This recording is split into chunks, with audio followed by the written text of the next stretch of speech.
All right, this is hopefully going to be a quick video. I want to take a pause, maybe every 5 challenges, and actually just look back at the challenges and look back at some of the feedback I've got and some of the comments that have been really helpful, and just make sure that I'm digesting the key learning points. And hopefully, for anyone else that is kind of on a similar journey or watching through these, that is useful as well. So, there's 2 or 3 things I've picked up, and there's a couple of people that I'll just give a bit of a shout out to as I go through this.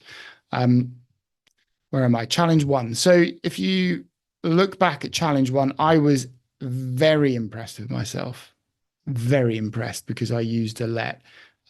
Dim pointed out quite rightly that this wasn't a brilliant way of using let because I've actually got the range references and even a range reference to the helper column, which shouldn't even be there if I'm using let properly. So I might just delete this and rewrite this let in what I think is the more effective or efficient way. I don't really know what the word is. So here I've set up names as a variable. And really what I should then be doing is only ever referencing names as the variable if I call upon that range of cells anywhere else within my let. Great. And then here, well, this is the output from space count. So I need to change this to space count. Okay, and once I've done that, I've just got the cell reference in the first variable of my let, and then I get the answer. And the nice thing is then, in theory, you don't need this helper column. It's going to break everything else because those do reference the helper column, but this is all self-contained, which is really nice. Challenge 2, I think, was fine. Let me just double check. Challenge 2 was fine. I just used take and filter there. That was a pretty quick one. I think I extended the video by about 10 minutes, just waffling on. All right, so then reversing the numbers. So where I got to was this. I did solve the problem in a cell, but it was only giving me a single cell output. And as I recorded this video, I didn't feel comfortable enough with map to get to the next stage. And again, let me delete what I have been practicing because I think once you do practice it a few times, it's not that bad at all. So I'm getting much more comfortable now that where I have something like this, and there's just some funny business going on with sequence that means that it's not going to like, taking a range and spilling an output range. But I can take something like this, and with map, what do? Well, you enter map at the start. Then, if I was trying to be neat, I should probably do this. Then what do you put next? Well, you put the array that you're going to want to feed through your lambda. Then you go into the lambda section. So I'll try and be neat-ish again. Then you're putting in lambda at the moment anyway. And then you have to set up a variable name. This is the bit that I find really strange. I'm just going to call it Q.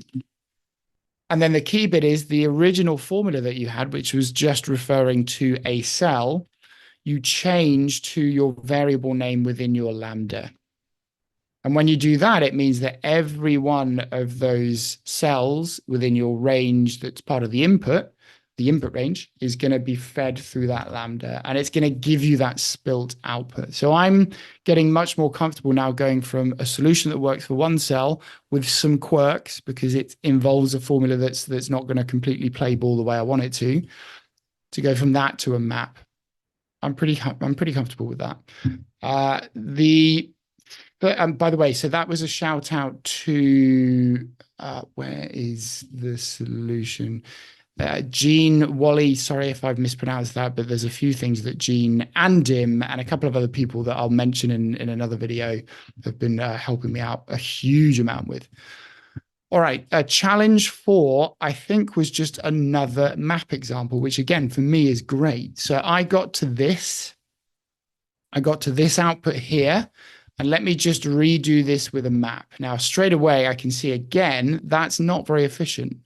I should be referring to words, really, once I've set up that variable. So let's just change that, make it a bit better. But again, I'm just getting a single cell output here. And I think the whole point was if I change that to a range, still doesn't work. So what can I do? Well, I could wrap, I don't actually know if this is the most efficient way to do it, but I could put a map around this. What do you do with a map? Well, the first thing you do is you pick the array, so the range that you want to feed through. The next thing you do is you set up the lambda part. Lambda, open brackets, call the variable whatever you want. I'll call it Q again, just to keep it simple. And then any reference to the cell range that you had in your original formula, you change to that variable name. And then you get that spill output array. So that's two examples where I can take something that I had working and I can convert it with a map into something that does work as a spilt array output. And then lastly, where was challenge 5? Okay, so I just thought I'd show this. So I got to this map. I got to this let solution.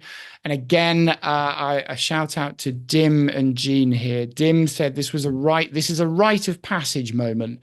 The first time you try using an array unfriendly function in a let. I think I've tried many times, and I think Dim's probably talked me through it 4 or 5 times as well. But actually, now that I'm really trying and I'm really trying to remember the details of this, it's going to start sticking. So I understand rank.eq, a bit like some of the ifs functions, some ifs, count ifs, does not like taking in an array the way that I tried to do it. And I thought, again, I would just give a shout out to Jean, who came up with this solution in the comments on YouTube.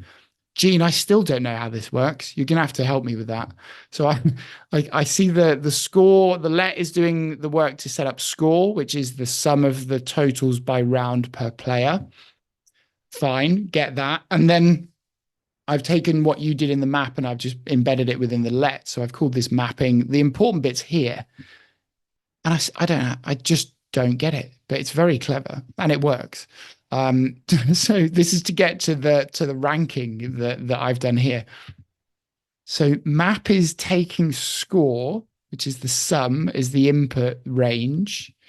And then the lambda has got W as the variable. I was calling all mine Q. And then it's kind of doing, is the score for the person less than the score for the person? And if it is, do 1 plus that. But that's also turning it into a true or a false. Very clever. It's beyond me. If you see this, please help. I'd love to hear more. All right. So I think challenges 1 to 5, getting better with let, need to start making my brain work in the array dimension. And I understand a little bit better how I can use map. Hope that helps.